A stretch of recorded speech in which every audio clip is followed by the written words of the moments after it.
परमेश्वर ने आदम और हव्वा को बनाया और उन्हें धरती पर अदन के बगीचे में रखा, जहाँ जीवन के लिए ज़रूरी हर चीज़ थी। परमेश्वर ने उनसे कहा कि वे फल फूलें और बढ़ें, धरती को भरें, उसमें खेती करें और जीवित प्राणियों पर प्रभुत्व रखें। परमेश्वर ने मनुष्य से कहा कि वह बगीचे के पेड़ों से अपना पेट भर सकता है, लेकिन वह एक पेड़, अच्छे और बुरे के ज्ञान के पेड़ का फल नहीं खा सकता था, क्योंकि अगर वह उससे खाएगा तो मर जाएगा। शैतान के बहकावे में आकर हव्वा ने परमेश्वर की अवज्ञा की और निषिद्ध पेड़ से खाना शुरू कर दिया, और फिर वह फल आदम को दे दिया।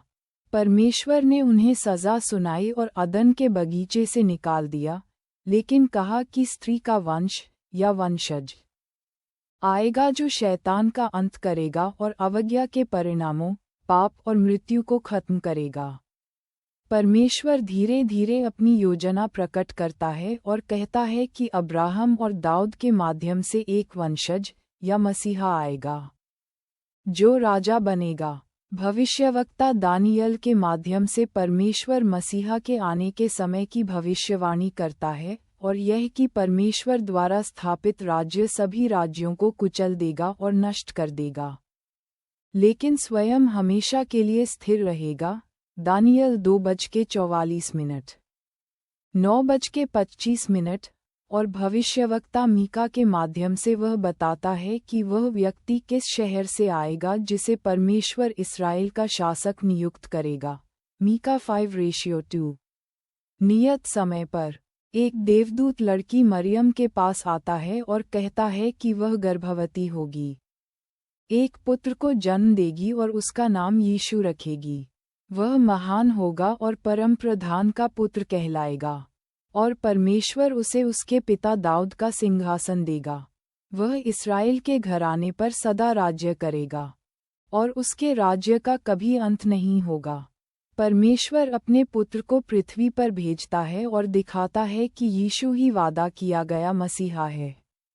यीशु सभी को परमेश्वर के राज्य के बारे में बताता है, लोगों को चंगा करता है, खिलाता है, पुनर्जीवित करता है, प्रकृति पर शक्ति दिखाता है और अपना जीवन देता है। लोगों को पाप और मृत्यु की गुलामी से छुड़ाता है, और परमेश्वर उसे स्वर्ग में जीवन में वापस लौटा देता है। यीशु ने कहा कि परमेश्वर का राज्य पृथ्वी पर बढ़ेगा और राज्य के बारे में उसका संदेश लोगों को उन लोगों में विभाजित करेगा जो संदेश को स्वीकार करते हैं, राज्य के पुत्र, और जो अस्वीकार करते हैं, शैतान के पुत्र। भविष्य में यीशु स्वर्गदूतों के साथ आएगा और वे उसके राज्य से उन लोगों को हटा देंगे जो अधर्म से काम करते हैं, और पृथ्वी पर परमेश्वर के राज्य में केवल धर्मी लोग ही रहेंगे। बाइबल, मत्ती दोपहर के 1:31, -43, 16:27, 25, 3:1-46। मरकुस 8:38, लूका शाम के 7:11, -27। परमेश्वर के राज्य के अनुयायी परमेश्वर, स्वर्गीय पिता से प्रेम करते हैं और अपने पड़ोसी से प्रेम करते हैं, और चोरी भी नहीं करते, धोखा नहीं देते, हत्या नहीं करते।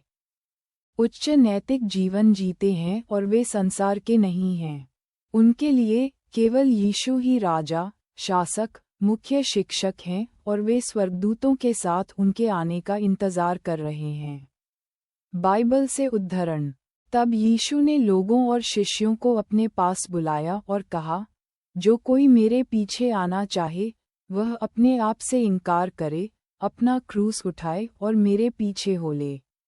जो कोई अपना प्राण बचाना चाहे, वह उसे खोएगा, परंतु जो कोई मेरे और सुसमाचार के कारण अपना प्राण खोएगा, वह उसे बचाएगा। यदि मनुष्य सारा जगत प्राप्त करके अपना प्राण खो दे, तो उसे क्या लाभ? और मनुष्य अपने प्राण के बदले क्या दे सकता है? जो कोई इस पापी और व्यभिचारी पीढ़ी के सामने मेरे और मेरे वचनों से लजाएगा, मनुष्य का पुत्र भी जब पवित्र स्वर्गदूतों के साथ अपने पिता की महिमा सहित आएगा, तब उससे लजाएगा।